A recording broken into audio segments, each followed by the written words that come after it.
तो चलिए आज पंचतंत्र की एक बहुत ही पुरानी और बहुत ही दिलचस्प कहानी को समझते हैं। देखिए, ये सिर्फ जानवरों की कहानी नहीं है।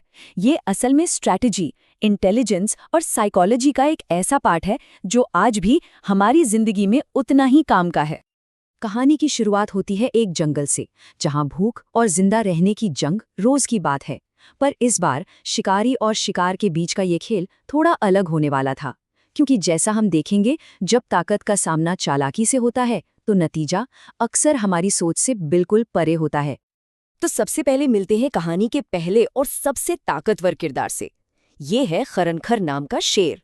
अब जाहिर है, ये सिर्फ जंगल का राजा नहीं है, बल्कि उस कच्ची ताकत और भूख का प्रतीक है जो ज्यादा सोच समझकर काम नहीं करती।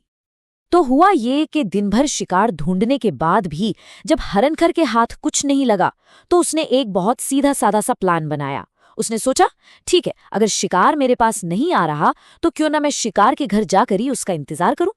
ये एक आलसी लेकिन बहुत खतरनाक प्लान था। वो एक गुफा में छिपकर बैठ गया, बस इस उम्मीद में कि गुफा का बेचारा मालिक जल्द ही लौटेगा। और अब मिलते हैं कहानी के असली हीरो से, दधीपुच्छ नाम के सियार से। ये बुद्धि और सावधानी की मिसाल है।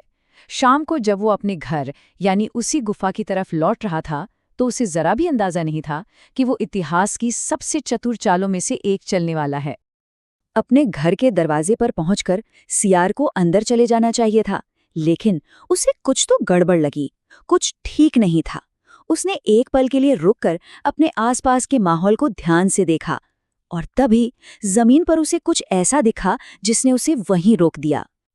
और यही था वो सबसे बड़ा सुराग। जैसा यहाँ दिख रहा है जमीन पर, शेर के पंजों के निशान थे, लेकिन वो सिर्फ गुफा के अंदर जा रहे थे। बाहर आने का एक भी निशान नहीं था। शेर के प्लान में ये एक छोटी सी लेकिन जानलेवा गलती थी, एक ऐसी गलती जिसे सिर्फ एक तेज नजर ही पकड़ सकती थी। सियार तुरंत समझ गया कि अंदर मौत उसका इंतजार कर रही है। तो अब सियार के सामने एक बहुत बड़ी चुनौती थी।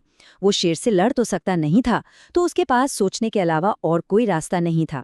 उसे ये पता लगाना था कि शेर अभी भी गुफा के अंदर है या नहीं, और वो भी अपनी जान को खतरे में डाले बिना।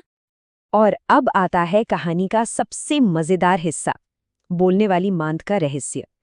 यहाँ हम देखेंगे कि कैसे सियार ने एक ऐसी सिचुएशन में, जहां उसकी जान दांव पर थी, एक ऐसा हल निकाला जिसके बारे में कोई सोच भी नहीं सकता था। सियार ने एक कमाल का प्लान बनाया। उसने जोर से अपनी गुफा को आवाज लगानी शुरू कर दी, मानो वो रोज उससे बात करता हो। उसने ये कहानी बना दी कि उसकी गुफा हमेशा उसके बुलाने पर जवाब देती है। ये एक बहुत बड़ा जुआ था, एक ऐसी चाल जो या तो उसे बचा सकती थी या फिर उसे सीधा शेर के मुंह में धकेल सकती थी। इस चाल की सादगी ही इसकी सबसे बड़ी ताकत थी। ये कोई फिजिकल लड़ाई नहीं थी, बल्कि एक मनोवैज्ञानिक जाल था। सियार ने शेर को एक मुश्किल दुविधा में डाल दिया, या तो चुप रहो और शिकार को जाते हुए देखो, या फिर जवाब दो और अपनी मौजूदगी का सबूत देकर खुद ही जाल में फंस जाओ।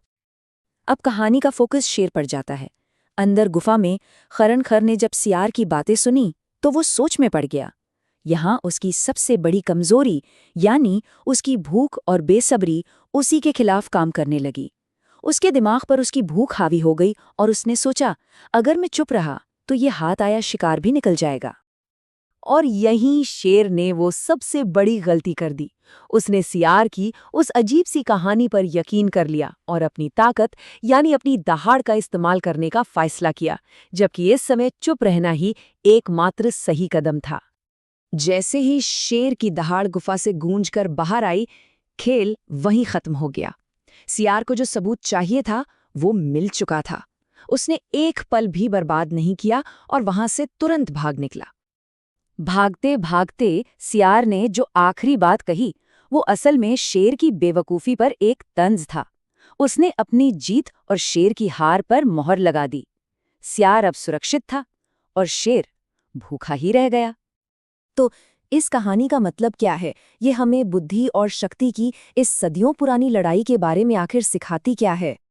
ये कहानी असल में यही सवाल पूछती है, जब हालात मुश्किल हो और सामने एक बड़ी ताकत खड़ी हो, तो क्या हमें सीधी टक्कर लेनी चाहिए या फिर दिमाग का इस्तेमाल करके कोई और रास्ता अपनाना चाहिए? और ये स्लाइड दोनों के फर्क को बिल्कुल साफ कर देती है।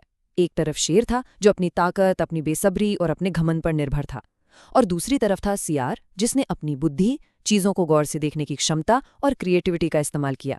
सियार की जीत कोई तुक्का नहीं थी, ये एक बेहतर स्ट्रैटेजी का सीधा नतीजा था। और अंत में ये सवाल सोचने वाला है, क्या हम अपनी मुश्किलों का सामना शेर की तरह ब्रूट फोर्स से करते हैं, ये उम्मीद करते हुए कि हम हर रुकावट को तोड़ देंगे, या फिर हम सियार की तरह रुककर, सिचुएशन को समझकर और एक क्रिएटिव हल निकालकर अपनी लड़ाई लड़ते हैं?